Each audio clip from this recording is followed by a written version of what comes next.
الله وبركاته. Waalaikumsalam warahmatullahi wabarakatuh.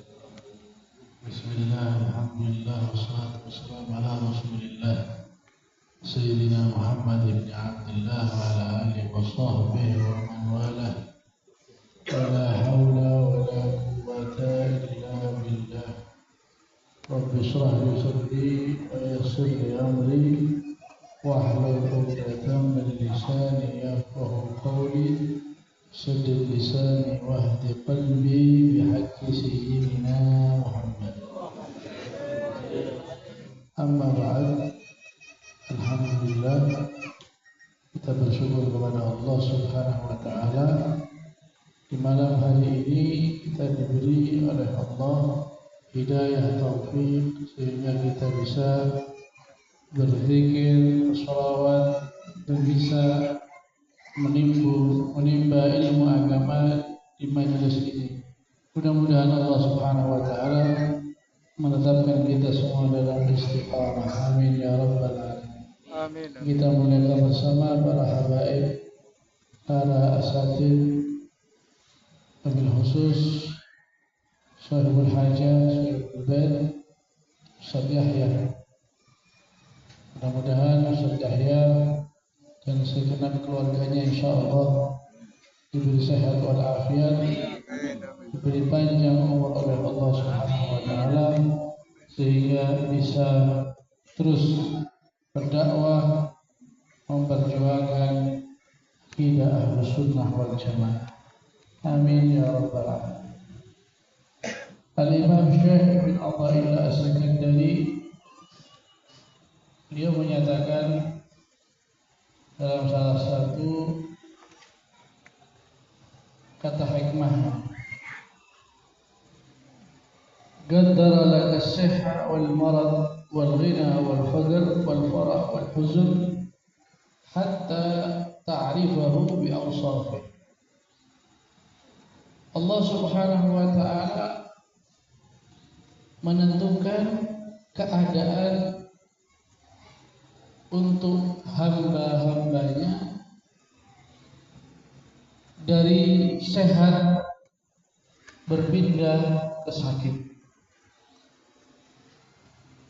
dari miskin pindah ke kaya, dari bahagia kemudian sedih.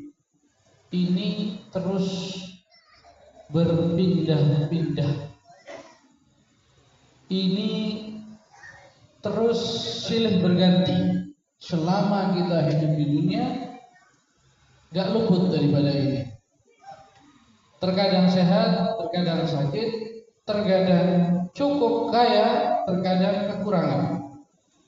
Terkadang bahagia, terkadang sedih. Apa tujuannya? Hatta ta'rifahu bi awsafih. Sehingga engkau akhirnya bisa mengenal Allah Subhanahu wa taala. Sehingga bisa mengenal Allah Subhanahu wa taala. Apa tujuannya? Ketika kita diberi oleh Allah kebahagiaan, kemudahan, kesenangan, supaya bersyukur. Ketika diuji oleh Allah dengan penyakit, dengan kekurangan, supaya bersabar. Malah justru di sini disebut musibah, bala yang besar itu adalah ketika Allah memberi kita kesehatan, kemudahan dan kekayaan. Kenapa? Karena terkadang seseorang diuji dengan kemiskinan mampu mengendalikan diri, mampu bersabar. Tapi belum tentu orang diuji dengan kekayaan dia mampu mengendalikan diri. Banyak orang yang ketika kaya berubah sikap. Berubah sikap kepada keluarga, berubah sikap kepada tetangga. Gak sabar ketika menerima kekayaan. Banyak juga orang yang gak sabar ketika menerima kesehatan. Ketika sehat lupa, lalai, jauh daripada para ulama. ketika sakit barulah mendekat dengan para ulama, mendekat dengan majelis ta'lim, majelis zikir. Oleh karena itu salah satu seorang alim billah mengatakan, dawamul hal minal muhal. Tetapnya keadaan seseorang itu mustahil. Kaya terus mustahil. Pasti suatu saat pernah jatuh. Sehat terus, gak pernah nginjak rumah sakit, gak mungkin.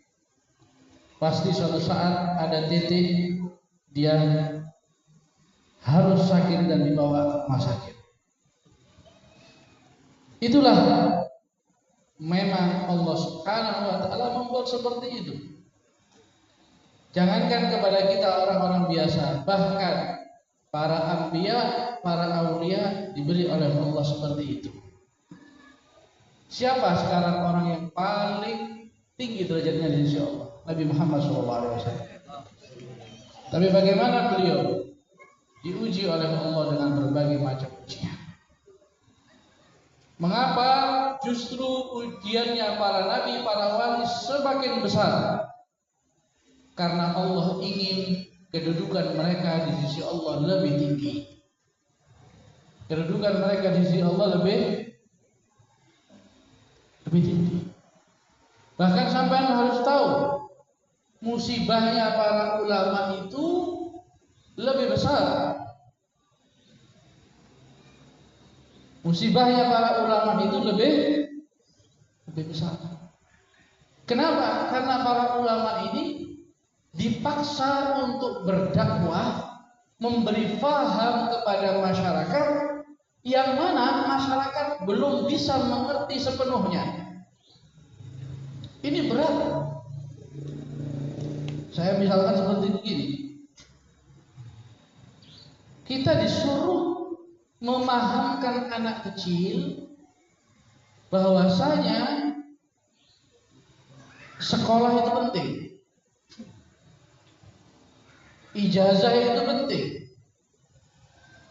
Kita disuruh memahamkan anak kecil, gak paham-paham, nyambung. Tetap anak kecil tadi kepingin main. Sehingga seorang ayah tadi harus bersabar, harus pakai siasat.